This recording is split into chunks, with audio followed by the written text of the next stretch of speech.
ఈరోజు జైన్ గార్డెన్ని కొంచెం క్లీన్ అంటే నీట్గా చేస్తున్నాము. ఈ రాలిపోయిన వేపాకు ఇవన్నీ ఉన్నాయి కదా, దీంట్లో ఇదంతా కూడా ఆ చెట్లు పెద్ద పెద్ద చెట్లకి కింద మల్చింగ్ అంటే వాటి మొదట్లో వేస్తే అవి మంచిగా పదును అంటే ఆ తేమని మంచిగా ఎండాకాలంలో తేమని బ్యాలెన్స్ చేస్తాయి.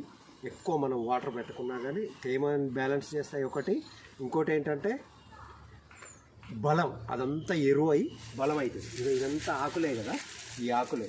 కానీ దీంట్లో మాత్రం ప్లాస్టిక్ సంబంధించిన ఇట్లాంటివి ఏమన్నా ఉంటే మాత్రం తీసేయాలి. ప్లాస్టిక్ వేయద్దు.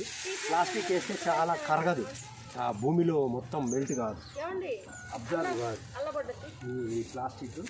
ఇలా ఇదండి ఈరోజు జైన్ గార్డెన్ని అప్పుడప్పుడు కొంచెం సరి చేస్తుంటాము, క్లీన్ అండ్ గ్రీను.